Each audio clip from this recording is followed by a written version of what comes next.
GameLeapers, I'm back. Coach Eag's bringing you another banger video, and this time I'll be teaching you how to use your ultimates like a challenger player. Knowing how to use the most impactful ability in your champion's kit will ensure you play more efficiently and in turn win more games. As always guys, head on over to GameLeap.com for the leading League of Legends content, hundreds of videos, courses and guides designed to help you become the best. Also remember to like the video and subscribe to the channel so you don't miss any of the invaluable advice we have to offer. Without further ado, let's jump into our first ultimate, Bard's Tempered Fate. Bard has always been a good solo queue champion and has seen some play at Worlds this year. He can hard carry games with great ultimate usage, but also throw games if he doesn't know when and how to use his R. Bard's ultimate puts those units caught in the area in a stasis for 2.5 seconds. Easy way to think about it, anyone in the area cops a stopwatch. Now there are two ways guys to use Bard's ultimate. First use, as an engage tool. In lane, you should be looking to ult the enemy ADC to set up a fight. Lead with R and line up your Q.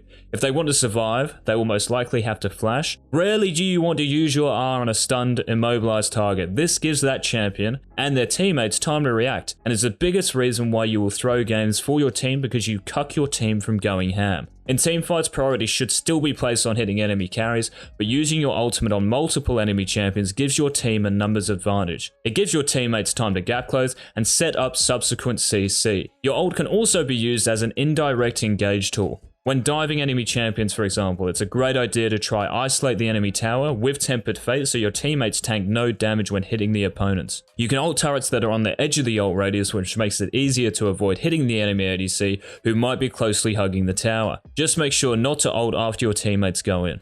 Second use, saving peeling teammates. If your ADC or a teammate is in trouble, you have a couple of options with your R. You either ult the enemies or ult your teammate. You want to target the enemy champs if they are chasing or trying to gap close to your teammates. Some champions can avoid the stasis like Fizz with his Playful Trickster, Shaco with his Deceive and Hallucinate, Kassadin with his Rift Walk, so it's important to know the rough cooldowns of those abilities and take note of them during the fight, otherwise you're wasting your ultimate. You ult your teammate when the enemy champion is on top of their head, already dealing damage. This creates time for you to save them. The damage from Zed's Deathmark, Vladimir's Hemoplague and Karthus's Requiem can also be negated by Tempered Fate. Good to know. Now, when don't you want to use Bard's ultimate? Great question. You know how you help your teammates in trouble when you ult them? You can do the same for the enemy team and you become an enemy Bard, and you'll get flamed and reported. Rarely guys, if ever, do you want to ult enemy champions that are already caught out. It delays your kill and their death. So unless you're win trading, restrain yourselves. Next up on the list, it's Fizz. Chum the Waters. Fizz has always been a great solo queue champion, and his level 6 is what makes this champion a deadly force in the mid lane. But I think most Fizz mains, especially those in lower elos, are missing a trick with his Shark. There are two ultimate uses I want to talk about, the main one being his R lead combo. Chum the Waters does more damage the further the lure has to travel, so hitting a max range ultimate reaps the most reward in terms of damage, and is your best shot at 100 to zeroing the opponent. During laning phase, you want to try time your ultimate when the enemy is occupied with CSing or harassing you, whether that's under either turret or in the middle of the lane. The key with landing it is anticipation and timing, so make sure to look at the enemy champion's movements and time it for when they go for a CS or channel an ability. You also want to disguise its use. Running in a straight line at an enemy is an obvious tell you want to hit your R. It's almost like a game of poker, which I'm a freak at. Move and play as if you are still pre-level 6 and try bait them into a false sense of security in the lane. You don't need to all in as soon as you're back in lane, so be patient and wait for the opportune moment. Sometimes though, you don't need to even go for a max range ult to grey screen your opponent. And this is our second ultimate trick. If the enemy champion is close to 50% HP and your ultimate is up or about to come off cooldown, it's better to trade damage for accuracy in those situations, guys, because you don't need maximum damage if they're already chunked. The key in these situations is to close the gap, and the safest way is to queue through a unit between you and the enemy, like a minion, might even be like Scuttle Crab or a jungle camp later in the game, or elsewhere on the map, and use your ultimate mid-queue. This also hides your R animation. Important to remember, guys, that you probably won't nuke an enemy close to full HP with this ultimate use unless you're really farmed. Let's head back to the bot lane and talk about a popular pick right now, Jhin and his curtain call. Lots of low elo Jhin players get trigger happy and don't understand the value of his ultimate, and that's why I'm here. You have 10 seconds, right, to unleash 4 deadly shots, each one slowing the enemy champion hit, with the 4th shot critically striking. Let's start by talking about when to American Sniper. Aggressively. When you root an enemy with a Q and W combo, immediately ulting is extremely beneficial. Your first shot is guaranteed, which can often lead to your second shot hitting because of the 80% slow. Most players try to dodge by zigzagging, so a tip with the second shot is to shoot it in the same direction as your first. This is extremely effective when your jungler is ganking because you're nullifying the enemy's mobility and making them more accessible for your teammate. Leading with your ultimate is always going to be a waste, however, when the enemy is full HP and your team has no follow-up to your engage. Defensively, if you get caught in a 2v2 or are running from a gank, your ultimate will be the last ability you use once you escape. Same rules apply. If you can time your shots when the enemy is immobile, you are sure to deal damage. If you have your W up prior to ulting, try land it and instantly R and land your first shot. So when don't you want to be American Sniper?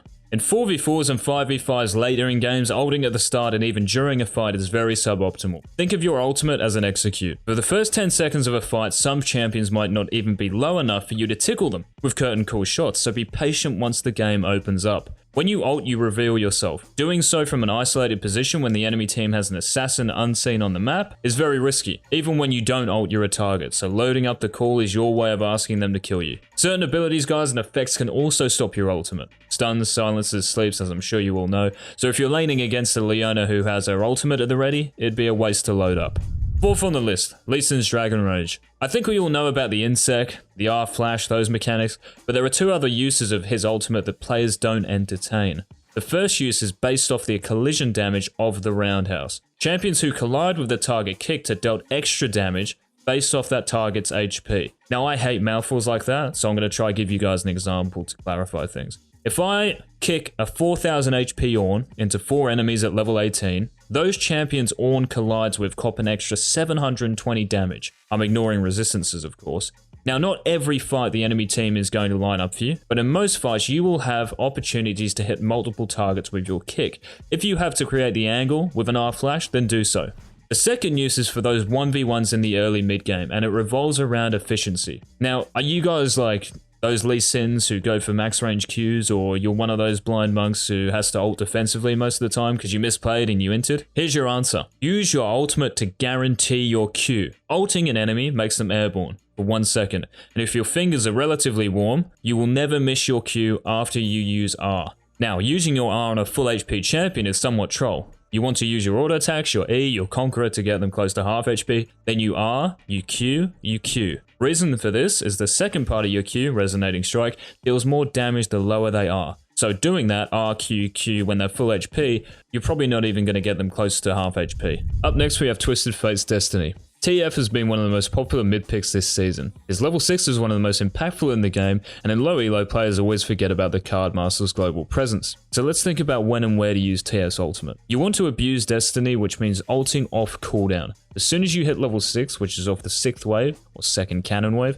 you should be looking to influence the map. I'm going to give you guys 2 strategies that will help you end games when you hit level 6, and it's based on what we call tempo. For me, tempo is priority, whether that be in terms of gold, XP, the lane itself. If you can attain a certain power point before your opponent, you have a tempo on them. Think of chess. The white pieces always move first, right? That's what we want to have on Summoner's Rift as TF, the first move. First strategy, you're level 4, the 4th wave, and you shove the 5th wave so you can recall. You buy items depending on your gold income. It might be Dark Seal, D-Ring, it might be Catalyst, it might even be Swifties, and you sprint back to lane and shove the 6th wave, the second cannon wave, which is when you hit level 6. Now, why is this such an advantage? Well, because you're on the map with items when you hit your spike. This is the best use of his level 6. Enemies have little time to react, and if a fight starts while you're shoving the 6th wave, it's game over, guys. Second strategy, little less optimal in my opinion, but similar idea. You're level 5, so you've stayed an extra wave after level 4 and have enough gold for Catalyst, let's say. You shove the 6th wave so you hit level 6 and you recall. Spend your 1100 gold and look to ult a side lane running out of base. This is what most Pantheon players will do. Opponents will know you've recalled, but won't alert their team that you're level 6. So with this strategy, there's more disguise, but if an opportunity doesn't present itself, you waste 10 seconds running towards the lane you want to gank. When the game opens up and Baron spawns, you want to be side laning and posing the threat of changing a 3v3 situation, for example, into a 4v3 with Destiny. You're playing the numbers advantage game. Even if you don't ult, you have massive pressure on the map when you go in fog or after you shove a wave, and your teammates will be able to make plays because of your ultimate. In teamfights, it's generally a good idea to ult early on. Around barons and dragons, there are lots of brushes and ambush points, so keeping vision on every enemy champion is a good use of your ultimate. As mentioned earlier, fam, when you're playing against stealth champions who will almost always look to assassinate your carries, you're trolling if you're not ulting as soon as a fight starts, if not before.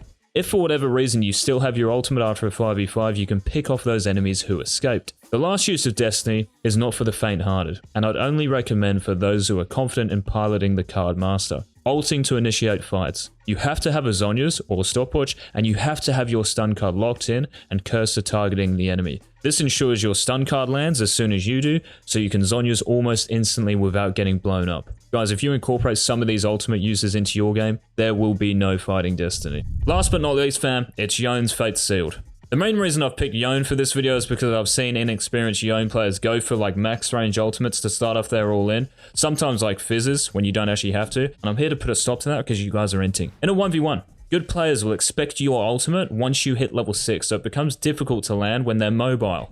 So when do you guys think it would be a good idea to press R based off what I just said? The key word was mobile. Think about Yone's kit. What ability can immobilize an enemy champion? It's his Q, right? Mortal Steel. Where once stacked, Yone dashes and whirlwinds, knocking enemies up for 0.75 seconds. So 3/4 of a second, you knock them up. That creates the opportunity to all in with a guaranteed R. So that's for a 1v1, but sometimes you can hold off your teammate's CC, even easier. If it's Zac ganks mid and lands his E, you can chain the enemy with CC with your ultimate. Same idea in teamfights. Finally guys, Yone is generally easy to gank, so sometimes using your ult defensively is necessary to avoid dev. Simply R in the direction of safety, and then emote the enemy team to win the mental battle, which is the keys to League of Legends in Season 10. I just want to say thanks for the support and feedback in my previous video, GameLeapers. It's great to be back so quick, and expect this content on a daily basis from now on. So like the video if you learned something, subscribe so you don't miss a beat, and check out our website for additional informative League content. It's the nuts. Until next time, this has been Coach Eags. Peace.